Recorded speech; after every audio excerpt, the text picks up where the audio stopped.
afternoon to you all, and welcome to the industry program of the Mami Mumbai Film Festival.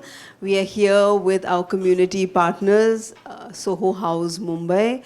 We partnered to put together the industry program. I'm Sonia from the year-round program of the Mami Mumbai Film Festival. We have a session today which is actually very close to my heart, and we're just so happy that we could have you all here. The session is supported by the Goethe Institute, and without much ado, we will just to say that the session explores sustainable practices in film production, and we have with us people who can talk about the real world experiences of putting this and making this happen, and how best filmmakers can come together and make producing and production green.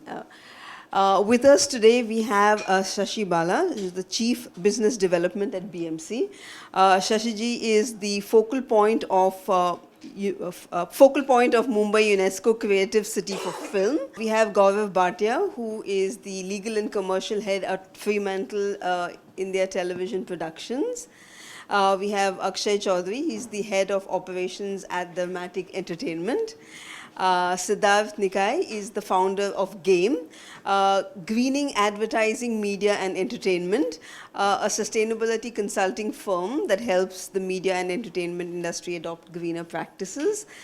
And steering the conversation is Anupama Mandloi. She's an advocate for sustainability in film production through initiatives like India Green Set and the India Sustainable Entertainment Alliance. Over to you all. Thank you, Sonia. And first of all, I'd like to thank Mami for having put this session together, because in our experience, sustainability is not on everybody's top of mind. So it's actually great to see an audience here for it.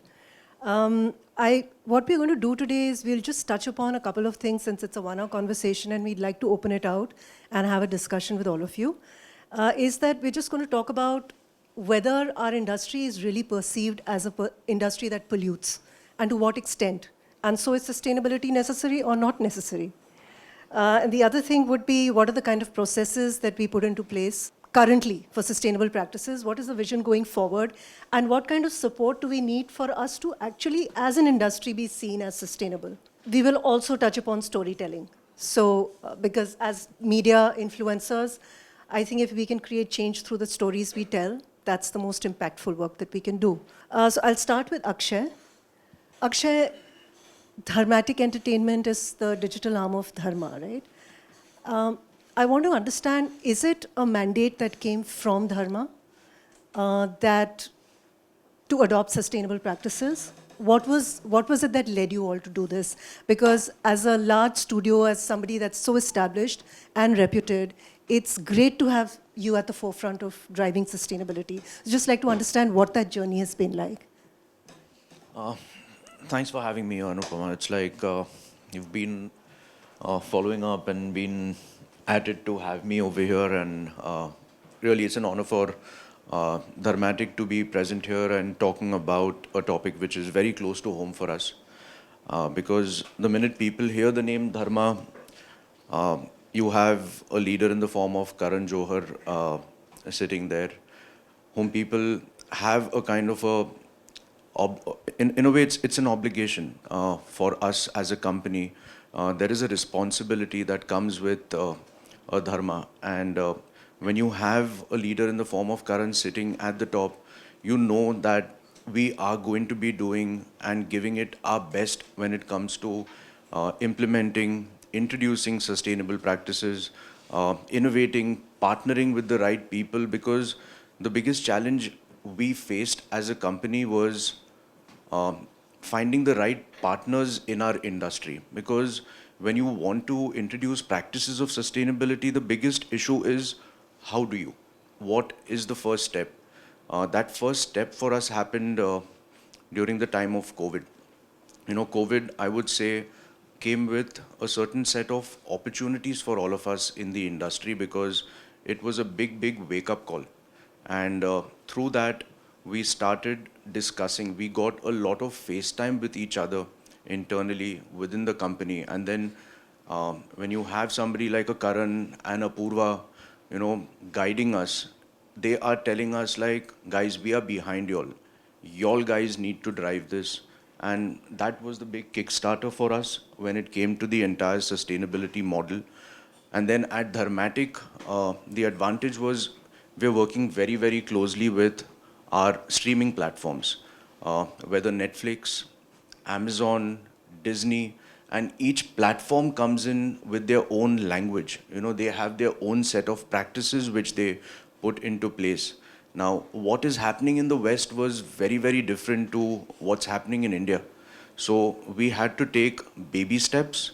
We had to see what are areas we can address immediately. We can devise a plan, you know, like you do a 5-year plan, what are the practices we can start with? And so it was like, let's go for it. Let's see where we go with this and see what we can do as a company, because we do something people around will notice.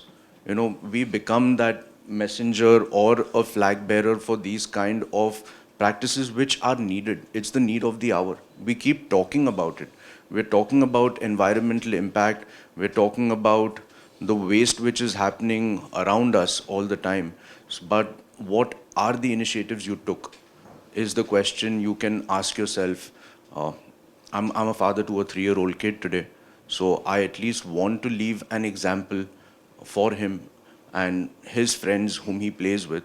So if we can do something, that is how we started off, to answer your question. And yeah, it's an evolving process. It's a matter of time where sustainability becomes a holistic part of our creative, because the most important piece is a marriage between creative and environmental relationships. You know, once that marriage happens, it becomes organic. To reach that phase, yes, we have a long way to go, but we're getting there. Thank you, Akshay. You know, what I find amazing is that all of you are doing so much work in that space of sustainability, but for some reason it doesn't get talked about enough. So I think that's something that we need to change, and I think conversations like this will help. Siddharth, I'll come to you. You formed this company called Greening Advertising, Media and Entertainment, right? Tell us why you thought of forming this company. What was your goal? And what has your journey been like? So, first of all, thank you for having me here. So, I think this formation of this company basically stems about 8-9 years back. And personally, I was very keen to become a filmmaker myself. And basically, one incident like really changed my entire life. So, while we were like, I was assisting for one of the films, and we were shooting in a forest, and the filmmaker had just set up the shot, and he saw basically a branch of a tree obstructing the ideal frame that he had in mind. So immediately asked one of his other ADs to come and do the needful. So we all know what that needful was, and that really shook me up, because it was almost 9 years back, and at the time I was still studying. And that's when I started researching about, you know, the various laws which were there, whether they are there or not, and what's happening in the West in terms of, you know, policies, you know. And that's when came across very interesting studies, you know, which compared carbon emissions from motion picture industries versus other industries like steel, petroleum, semiconductor, and that study was basically a 7-year, 8-year long study. It was done by UCLA. It compared, you know, emissions vis-a-vis other industries, and you realize that as an entertainment industry, as an entire value chain, if you look at all different aspects, right, from transport to end distribution, the environmental impact is significant. And that's when I felt that there's something which needs to be done here, something that needs to be corrected, and that's basically got me started into this whole journey. Yeah. Amazing. Gaurav. So Gaurav is with Fremantle. You do shows like Idol and Got Talent. These are really big event type shows which run for a finite number of weeks. So when you're looking at sustainability, what was your process of, first of all, why was this need felt to implement sustainability? Did it come from the platform? Was it an initiative by Fremantle? And what were the challenges while implementing your processes? Firstly, thank you, Anupama, and thank you, Mami, for having this session. It's really like, we all said, that's the need of the hour. We need to discuss this and make everyone aware. And that's our biggest challenge that we need to address. Creating awareness and then putting it into action. Well, for Fremantle, it started back in 2019, when I don't think a lot of people or companies were even considering doing anything on sustainability. And that came from our parent company back in the UK, and we have offices in Germany as well. So that's how it all started back in 2019.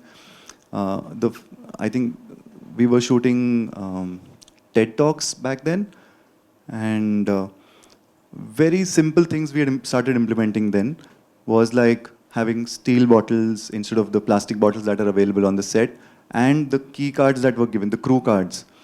Those were something that were created from recycled or paper, and that you could plant into a sapling later. So it all started in 2019. Over the years, we've developed the process, we've tried to do more and more stuff, tied up with Albert, which is a BAFTA affiliated initiative. BAFTA gave us a lot of, BAFTA obviously, because it's, Albert is backed by BAFTA, so it brought in a lot of credibility and expertise along with the intent. So it's not just on paper that we are doing it, but we're also trying to implement and find the right industry partners. That's how it started. Okay. So I'm going to take that a little further, because both of you have spoken about carbon emissions and how to... you have tied up with Albert, and I think Siddharth, you've come up with your own internal process of... how does that work? What is being implemented here? Are you following Albert? Or are you using Indian metrics and Indian platform? For now, we are following Albert, Okay. because we work with Sid as well, because they've tied up with Sony, and most of our business is like the main shows that you mentioned, Idols and Got Talent, they are with Sony. So we do work with him, but at the back end, we are following Albert, because we believe it's not just, the calculation method is not just for India. We are looking at a global level calculation and reporting. So we have 30 countries where we have our production offices. And for that sort of scale, we just can't be limited to one country, because we want the metrics to be common for all. That's the reason why we are following Albert for now. But we are also looking at developing something more in-house, so that we can bring in more accountability and also for ease of operations and integration. Siddharth, do you want to add something? Yeah, so I think Gaurav rightly pointed out, to standardize it for an organization like Fremantle becomes important to follow a certain standard.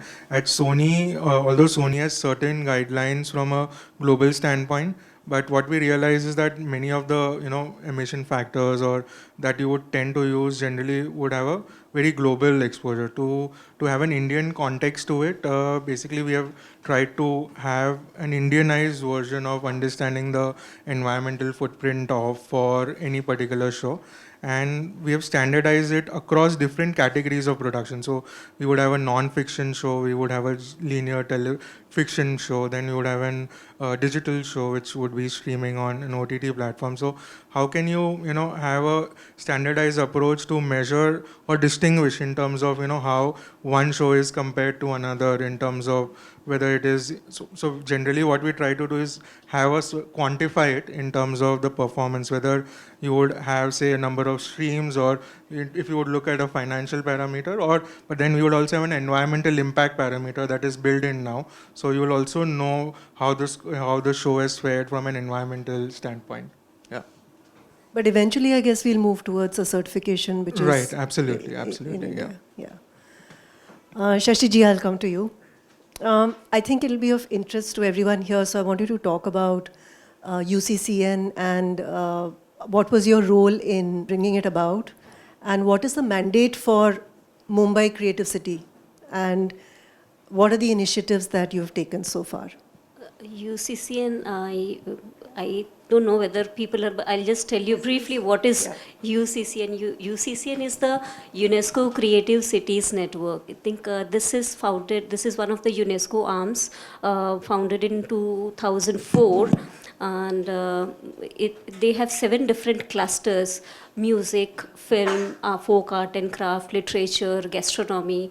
So they have member cities under these clusters, and currently there are 350 cities across the globe who are members of this. Mumbai got designated in 2019.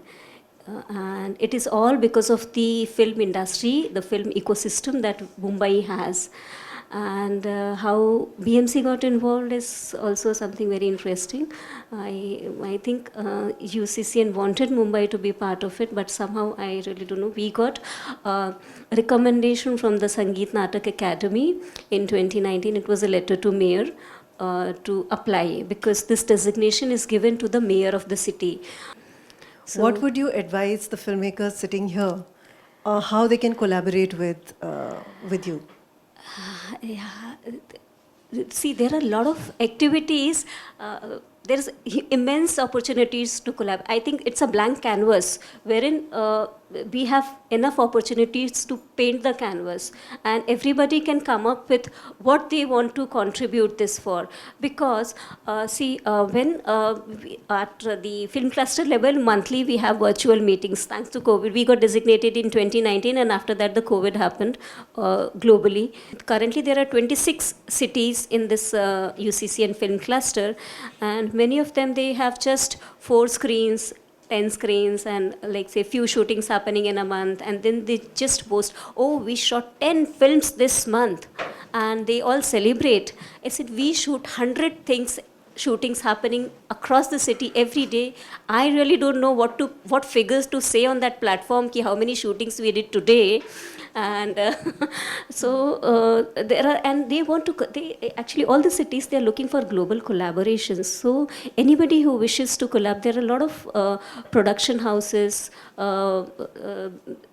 who would like to come and collaborate with the Indian filmmakers. So on and off, whomever I know, the 48 Hours, Yogi Chopra is one of them. So I keep recommending, as I just forward to whoever wishes to collaborate, because Bill Filmmaker Dharma Production, Yash, they all are Yash, big banners. They don't need any kind of introduction as such. So they already have n number of collaborations. But the young filmmakers who want a platform, it is a very good platform. You can approach, we can connect you with the global filmmakers, with the other cities, wherein you can show your films. Last year, Kashish collaborated with us, and we sent their entries in the Valladolid Film Festival, and it was celebrated as an India. Because most of the films, like the other cities, like Busan is one of the cities, so they send their city. What I observe is Shashiji, I tell you what we'll do is that after the session is over, we'll open it out to whoever wants to approach you for a collaboration. I think we should also move on. Akshay, can you share with us like some practical aspects of how you're implementing sustainability in your productions? What are the kind of challenges you face? Just what the whole experience is like, even dealing with your vendors and collaborators and platforms. I would avoid using the word challenges. I would say Opportunities. opportunities. That's how we look at it at work. When we discuss anything which is an obstacle, we say, what's the opportunity in this obstacle? So the most important thing we did was we tried to do the simple things first, which was the easiest thing for us to do was start sharing scripts digitally. That was the first thing the creative teams at our end came up with, like, let's stop printing the scripts, guys, to read them. Let's start sharing them digitally. Automatically, you have your daily call sheets, you have your rap reports. All of those things went digital. So we tried to do the simple things, which are very, very easy, and it's not going to suck up or take away too much time from everybody's schedule. These are things which we have to do anyways. So these are things which we started doing at the back end in the offices first. On sets, we had our teams come in and weigh in areas, because the different departments have different, you will say, creative challenges when it comes to introducing sustainability into their work. So we had them weigh in, and we asked them that, why don't you all give us that opportunity and tell us what do you all want? And so we started doing a lot of such calls with our team members, and the advantage is Karan was on those calls, Apurva was on those calls. So, when you have that at the top of the management, that involvement, automatically people at the back end, they start feeling responsible towards the project. They start feeling responsible towards the topic. We had a great opportunity actually on a show which a lot of people in this room must have watched or heard of, which is Coffee with Karan. Last year was our 8th season, 20 years into the event, and Karan wanted to do something innovative. And as I said earlier, he's been pushing the boundaries when it comes to sustainability. And our good fortune at that time, our HSE partner, which is a health and safety partner on set, was Avashak. And they had gotten these 2 small generators from a company called Volstack, which they had procured from a company called Portable Electric. Now, Portable Electric is a very big name internationally, because studios like Netflix, Amazon are taking these generators from them, which are battery operated, charged by their solar panels. So we introduced these generators at the start when we started our setting. So during the setting time, our production team and the guys who were building the sets, they said we can charge our welding machine, small things. I'm just saying it's a drop in the ocean. But we said, let's try this out. Then when we came to the shoot, you have the teleprompters, in which your scripts are running. You have the PC room or the PCR room from where the show is being taken care of, which is the back end room. It's the backbone of your show. So in those rooms, we had these 2 portable generators, which were manning as much as they could do. We tried to load them with as much as possible, also to see what is the performance. And at the end of the entire project, we had realized close to 73 kgs of carbon emission was abated, at our end, which is, I'm not saying it's a big number, but it was a start. And we took that opportunity because, as we were talking earlier, that using generators, power, fuel is one of the biggest factors when it comes to the environmental impact and the carbon and the pollution which is happening. So how could we at least incorporate something new was the big thing. And as I was saying earlier, Anupama, it's actually a collective effort. This has to happen at every level, because we saw it, when those generators were there, you had the Spot Dada to other production houses who were next to our stage at Yashraj Studios. They all were coming, inquiring. There was a kind of an inquisitiveness which happened, or everybody was saying, ki, yaar, ye kya hai? Because nobody had seen something like this on the film set. So it helped. Disney was our OTT and streaming partner on it. They themselves pushed us towards it, because such innovations, I would say the biggest obstacle for us at that time is the cost. Because introducing sustainable practices in India comes with a certain element of cost. So you need partners also who are able to back you on something like that. And that becomes your strength. It's like that injection which you need, that we have somebody at the back end, like you're working, Sid, with Sony, like Gaurav will need that kind of a push, like give me that support. I'm here to implement those kind of things. And the same with us. Disney was a partner on that project, and it all just flowed beautifully because the energies were there. Everybody's objective was matching. We were all flowing in that right direction. Yeah. See, again, it comes back to whatever work you're doing, not enough people know about it.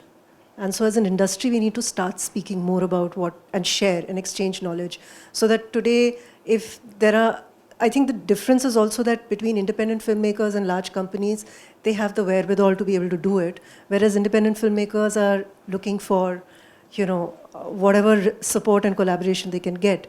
Siddharth, I want to ask you, when you're helping green these processes in companies and organizations, what are the key principles that you sort of advocate? And also, if you can just give a little bit of a background on what is the extent of carbon emissions that we as an industry sort of are responsible for?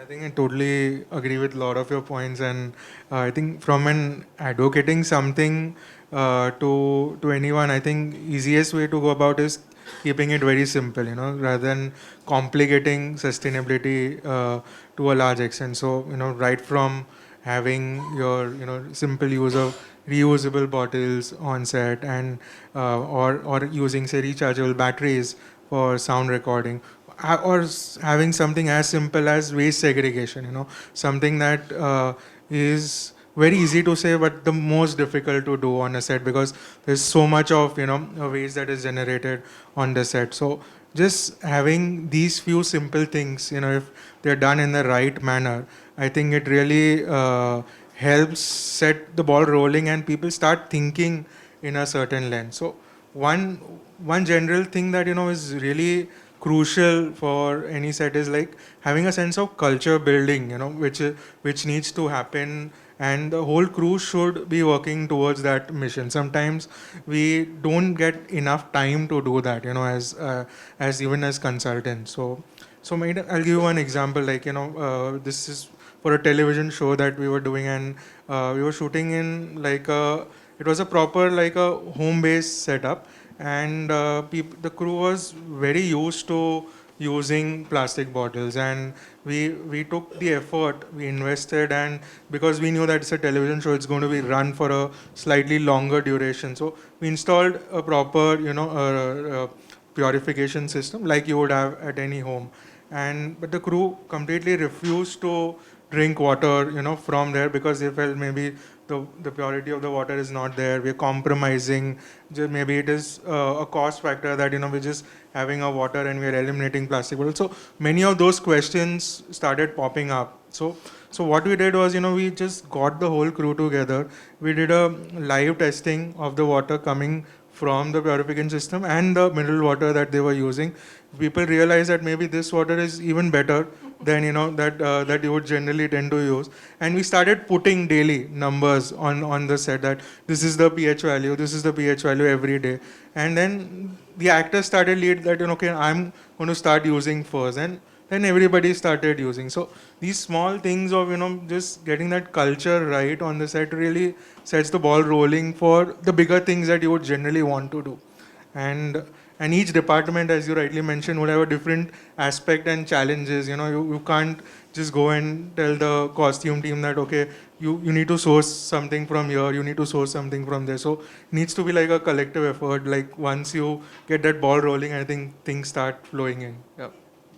And about carbon emissions? Yeah. So with reference to say carbon emission, which I just spoke about earlier, that you would generally find that at least for digital shows, you have hotels and housing and transport contributing to a large extent.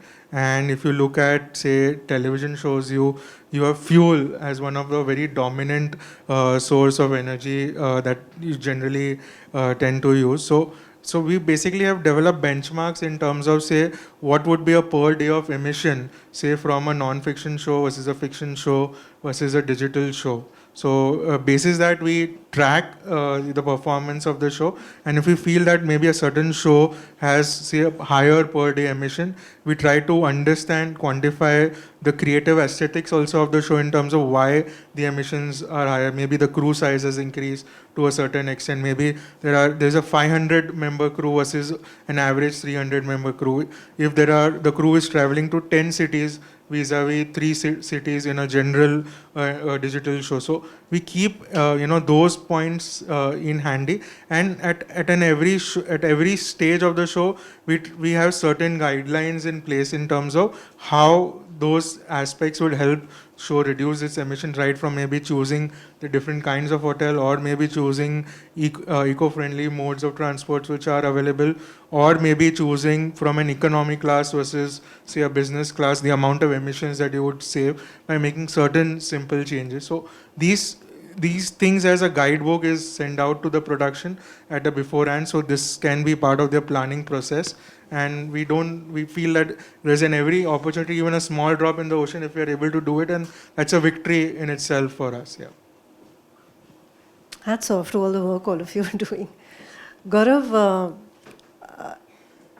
in your shows, like what is it that can you share an example of where you've been able to implement something that has led to significant impact and it's been noticed, not just by the crew, but also, let's say, by the platform that you're working for or the network that you're working for? Because I think it's apparent that when everybody is involved, it also affects the morale of the team. Yeah. So can you just talk a little bit about that? Sure. I think Akshay has stolen some of my thunder by sharing the Jenny example that you just gave.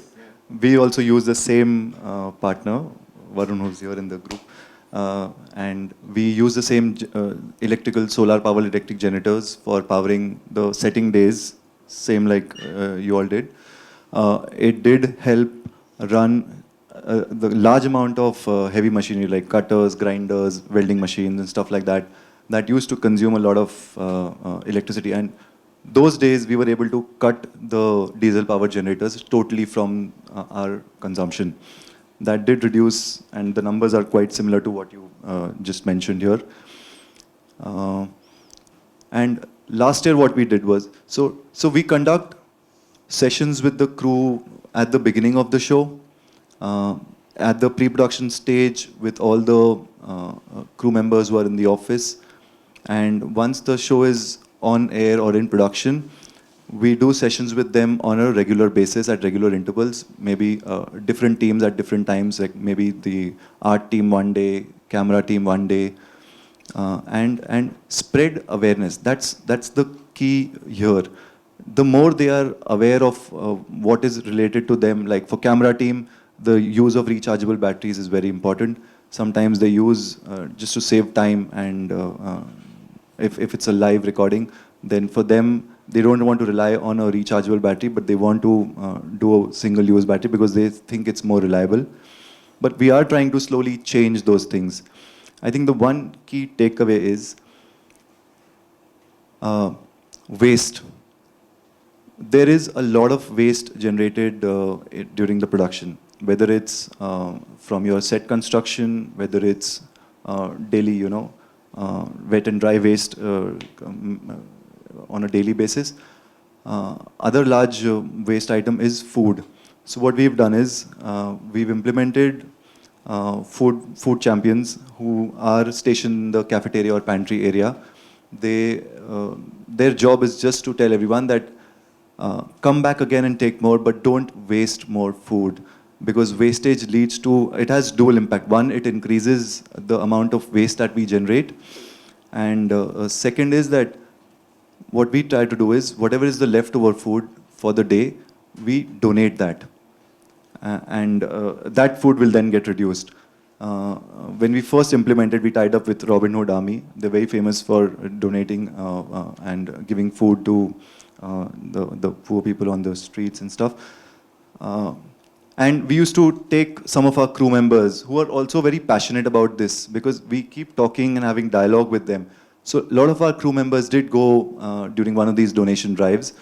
And the instant gratification that you get when you see those people coming in and taking the food out and sharing it with their family, it still gives me goosebumps. And that really encourages and motivates the entire team to do more. It's instant. I mean, I think, so I don't know how many people are practicing sustainability here, to what extent, but I think the more we have these conversations, it just gives you ideas to implement, even in your own productions. I think I'll move on to Shashi now. Shashi ji, Are we seeing alternative vendors coming up as a pipeline for sustainable productions? You know, like people who do green, anything in that sort of BMC can help with, because it's a demand that's going to grow, right? And it's a question of are we ready to make that supply happen? So is that something that maybe the vendors can approach BMC for help as part of the UCCN thing? Well, vendors, if you're very specific for the vendors to the film industry or Yeah, film vendors to the production, film industry. BMC as such, I think yet to explore. We do not connect with the vendor because vendor engagement is for our internal procurements. And I think Mumbai is the only local body having our own climate action plan. We are doing a lot of sustainability initiatives and drives at our end at the local body level, wherein like we had this bilingual practice, Marathi and Marathi is our official language, Marathi and English. So now we have done a lot of sustainability drives like printing of the visiting cards. Earlier we used to have one in Marathi, one in English. So now we made one card back and front in both languages. Similarly for the stationery items, both on a single page rather than having a separate for Marathi. So those are the things. But when you talk of connecting with the film industry as such, we have a lot of waste management, which all of you talked about. That is one of the activities where BMC will be, I think, will be very happy to get engaged with because we are engaged with a lot of NGOs. And there are a lot of waste. In fact, in our incubation center, we have a lot of clean tech startups working with us on innovative technologies for waste management. And we have NGOs, I think, in many of our gardens, we have installed benches and the street furnitures from the recycled plastic. So we are already doing such things. There is plastic tiles which we are using in some of our gardens. So these things are there. In fact, just a couple of months back, we had an NGO who was very willing to help with the waste collection at the production site, at the film shooting locations. So in fact, I had approached the Producers Guild also, like I said, if you can, I think you were there in that meeting when we were talking. So if I think this needs to be disseminated to all the filmmakers, like in case you would like to collaborate, in case if you have, while taking the film shooting permissions, if you put this, like we have this requirement, this is the amount of waste that we would be generating per day or to be collected on a weekly or a monthly basis from this specific location. I think we can, there's an immense opportunity, we can collaborate with such NGOs who would be doing recycling of the waste. So directly it can go to the recyclers from the production sets. So I think it will be a kind of a win-win situation wherein you don't need to process those things. We have willing partners who will come and pick up and the needful will be done. So I have one theoretical question for you. So we have Film City, right? Do you think that we can ever reach a point where we have a green studio which functions completely on, it's like a circular economy, where you have renewable energy? It's a government studio, right? Film City is all government owned.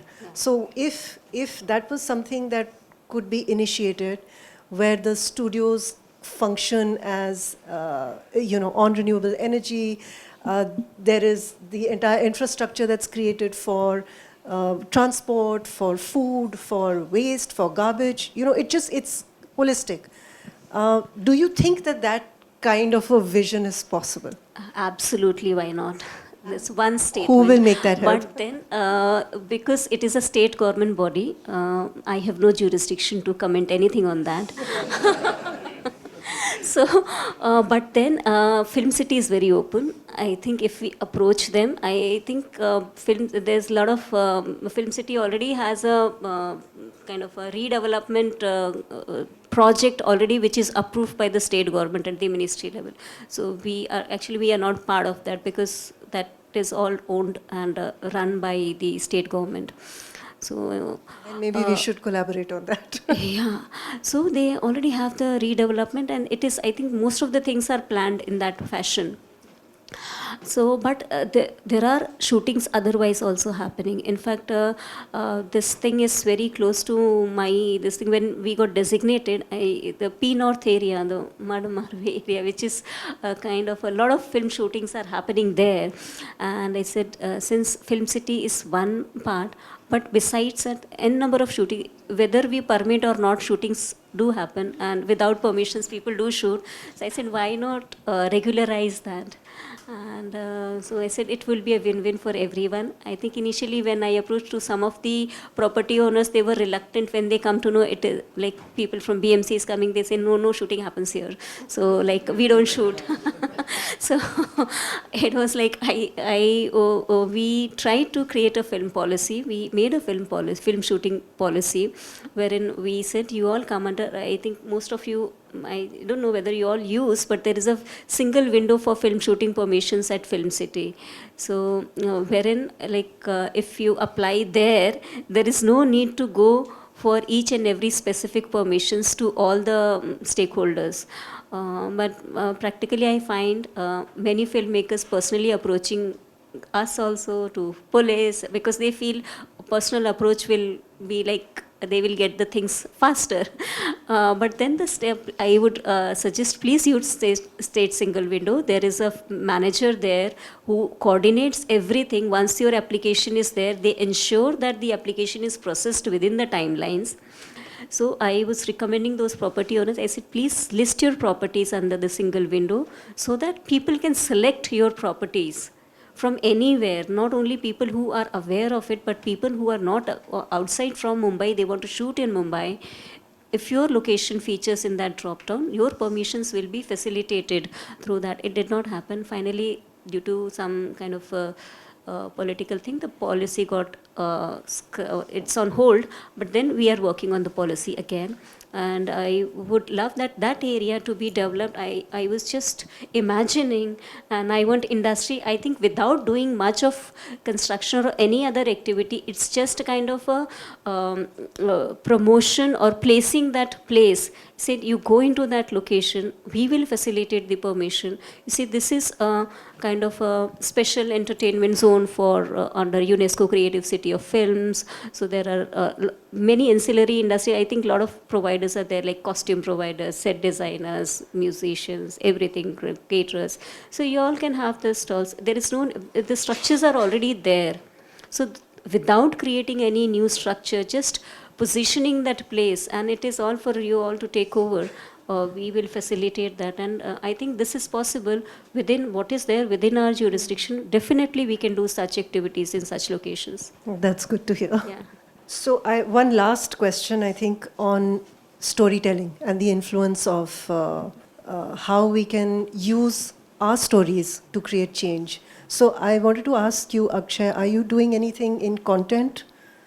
Is that something that you work with your partners to be able to do? Is there an openness to it? Because usually it's seen as, oh God, now they're going to start preaching, so let's not include it in the content. And after that, Siddharth, I want you to just speak about it a little. When it comes to the partners, so I'll say every story is more creative driven. We're a creative driven first company. So we are very, very open to suggestions if they come, because the stories are developed at our end, and then at the back end you also have the OTT platform whom we're working with, whether Netflix, Amazon, Disney. They also are chipping in and weighing in. So while the writing process is happening, and at the same time when the key HODs are coming in, so if there are opportunities like that, very open to that, and nobody will say no if it works well within the boundaries of what we are about to create. At the same time, what can be done from a production point of view, that is being done organically. That is not going to stop. That's going to be an ongoing process. But end of day, what we want to take off from what you were just talking about a few minutes back about a holistic environment. I think that will only happen when the creative and the environment responsibility start merging, which will take time. I'm saying it started in India when we can't be compared to the West. You know, out there it's a different ball game altogether. If you go and have a look at what sustainability is on a Netflix set in America in their studios compared to what it is over here, it's like chalk and cheese. We see those kind of videos. We have seen even how segregations and demarcations happen on a set. You know, when it comes to sustainable areas, environments, regarding waste, etc. Even when it comes to cameras, cars, you know, which are being rented and driven around over there are EVs. You know, so all those kind of things, I'm saying, for it to be a holistic environment of sustainability, it will happen. I think the steps have been taken. Creatively, people are more responsible than ever. I have seen that, and I'm coming from a personal experience as to how it's approached at our end. Yeah, so I would say it's a matter of time. We'll see those things happening, and the most important thing is to have platforms like this where ideas can be exchanged, conversations keep happening, because that is the most important thing according to me, like communication. We need to talk. We're an industry of communication first. So I think climate action has a lot of climate science backing it, but ultimately it is the art that will move the hearts.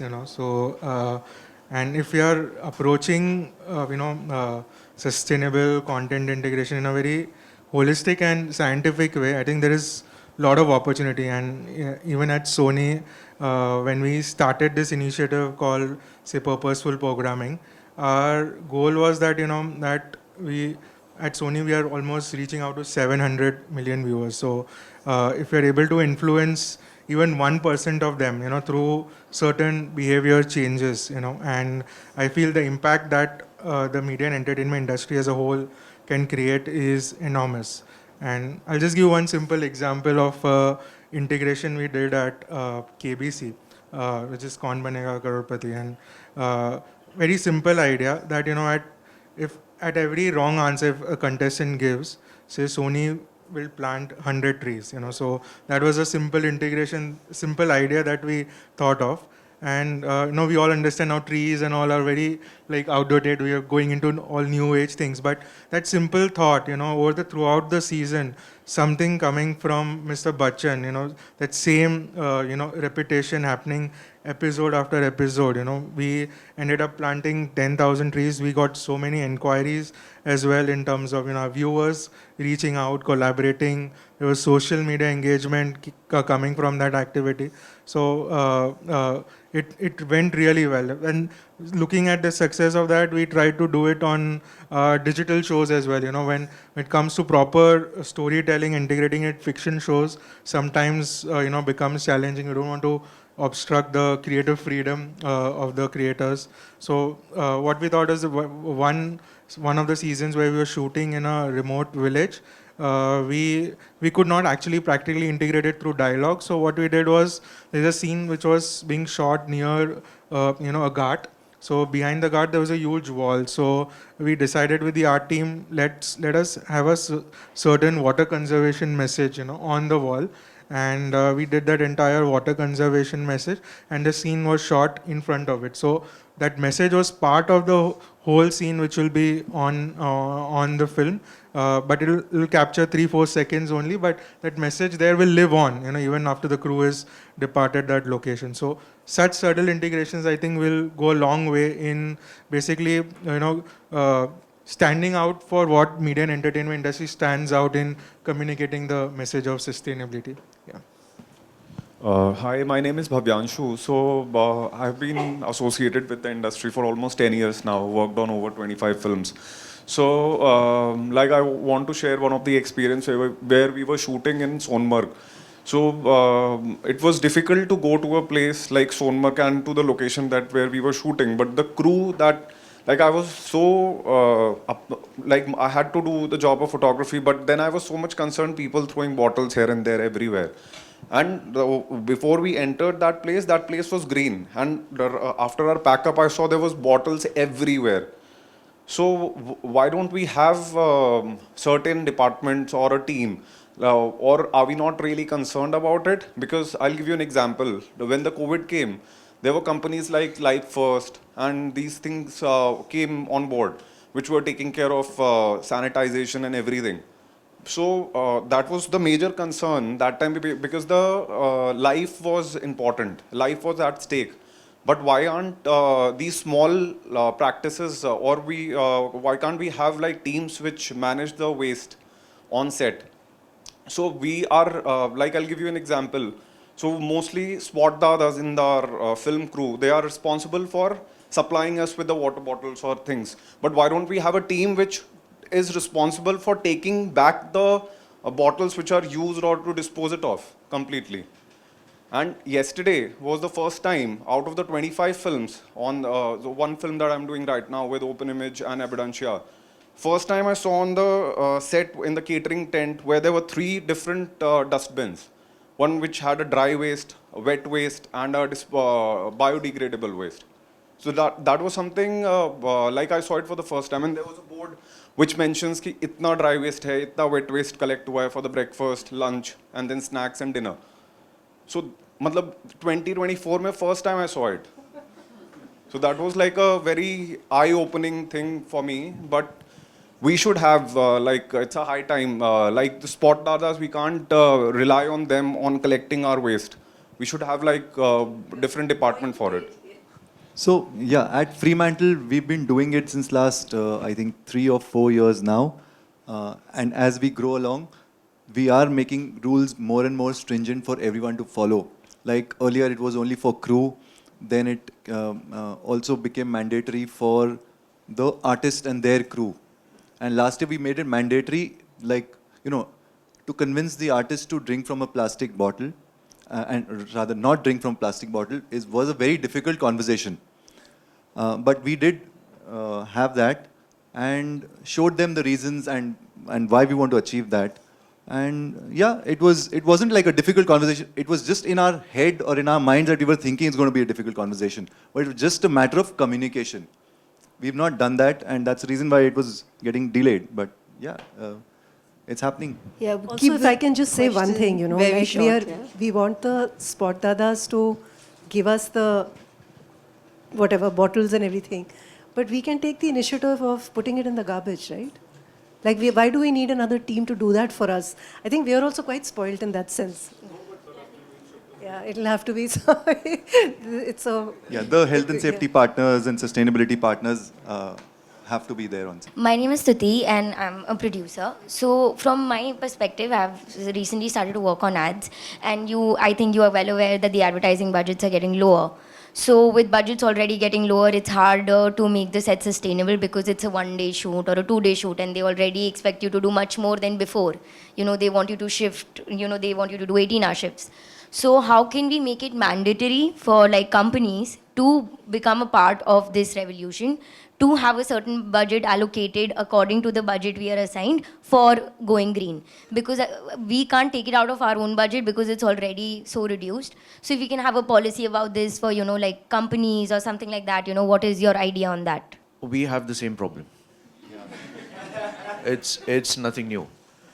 We are, for example, doing a project with any of the streaming platforms, and we were just talking about this before coming in. Our biggest challenge is all the line items are locked, the entire budget gets locked, and then we get an email, oh, we forgot that there is a sustainability budget which is missing in this. You have to absorb the cost in the budget which is locked. So it's the same thing across different verticals. I think whether linear TV, streaming, ads, it's there. The only way we can is the production teams today who are running it in the form of our EPs or series producers, they are cognizant of the fact that today this is a practice, this is a part of our budget which we will need to incorporate. So you need to budget smartly, is what I will say. Because we are responsible for our crews, our teams at Dharmatic, that's how we look at it. And to push that in, we need to have that allocated at the back of our heads that this is going to be a cost. We will need to absorb it in some form, because end of day, when the way we get a RAP report when it comes to our production, we have a project RAP report which comes from our HSC partners as well. You know, so we come to know exactly what were the challenges from a climate or environment point of view which we had on this set, and how were we able to make that difference. So to answer your question, is there a solution? Yeah, we should budget it from the beginning, but then nobody should remove that budget and tell us, we will look at this later. You know, I think. Yeah, can I just add that it's also a mindset shift that we need. There are very small things that can have big impact. Like, don't keep a plastic bottle. At least the single-use plastic bottle should not be there on the set. You have plastic bottles, let people use that. If they don't want to drink water, they won't drink. But, and if you have an awareness session at the beginning, they will all understand what's the reason for not having a small plastic bottle. And don't have tissue papers, the basics. We started giving out handkerchiefs with their names on it, so that they all know that there won't be a tissue paper. Whenever they come to the shoot day, they all carry that. So, small things, big impact. I think basically, you know, we have to do what we can. Sustainability reporting is something that's now mandated in many sectors, but not in the media industry. It will happen. It's inevitable, and we have to start planning for it. But till such time that it does take place, like they're all saying, I mean, we'll have to start small and do whatever we can within our restrictions. You know. Can I have a food for thought here?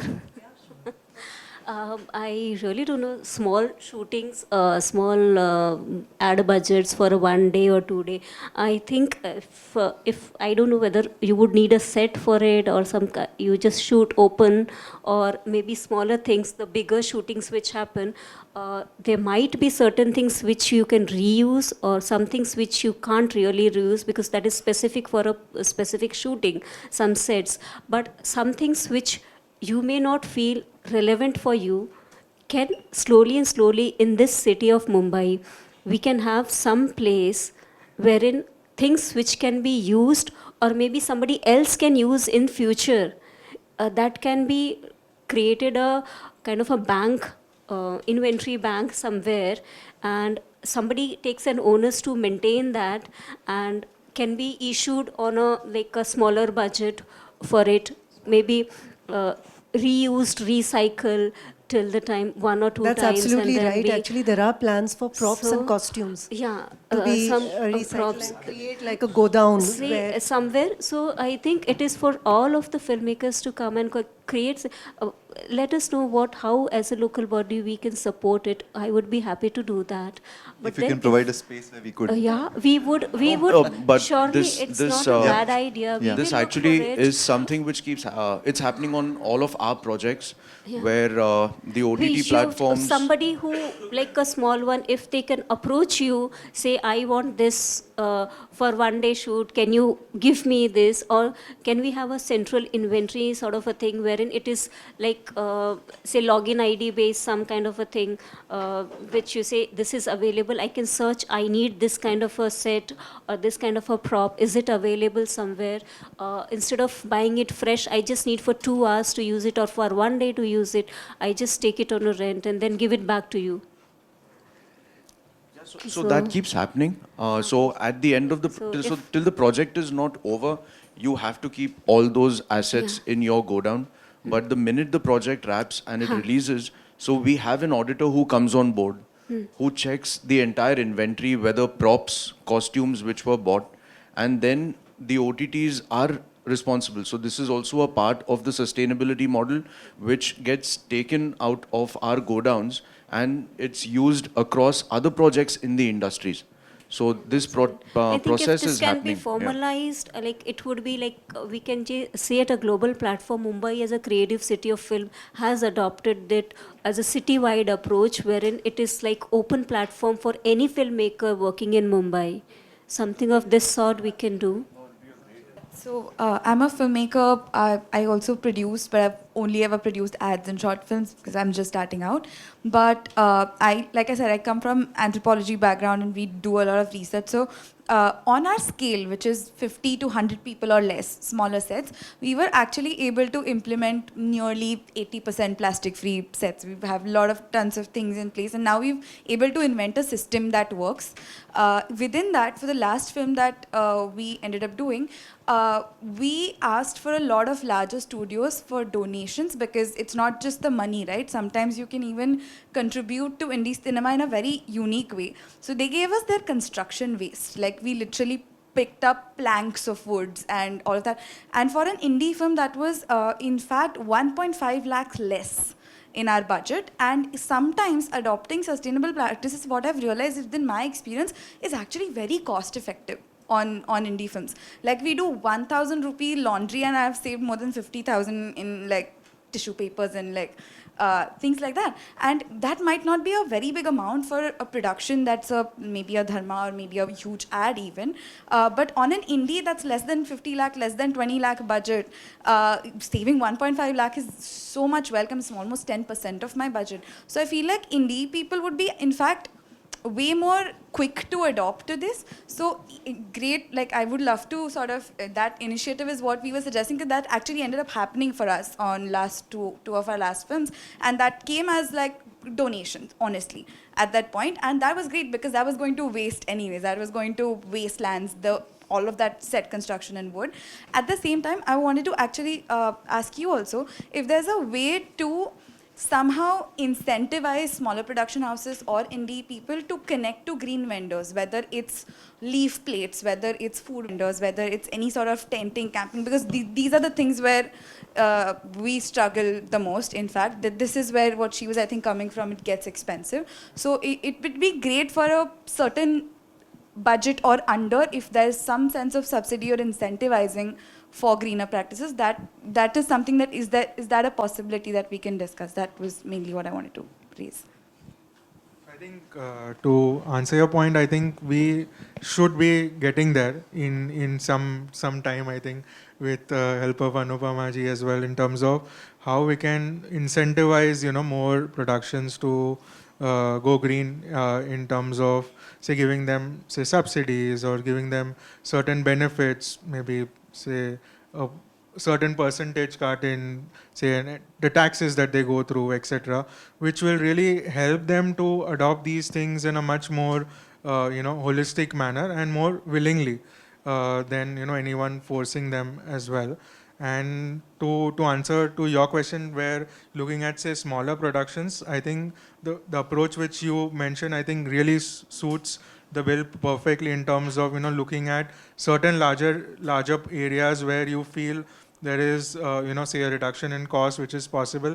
From that lens, I think that would be the best way to go forward, whether it is, small things from a catering department or from, say, costume, sharing of props, etc. So I think that sharing ecosystem needs to be developed, and at least for few shows that we are working on with certain large studios, that is part of the whole sustainability process, where at the end of the show, where the show is ready to release, we look at looking at, say, certain props also go through a lot of wear and tear as well. So where we tie up with NGOs, where we donate certain items, we approach new productions or new art directors who might be looking at taking certain items at a very negligible cost to ensure circular economy. So those things are falling in place, but I'm sure it is only going to go from strength to strength as more of these conversations keep happening. Yeah.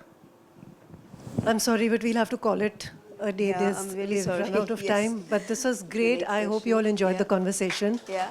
Thank you so much. Thank you, everyone. And thank you so much, Anupama, for putting it all together.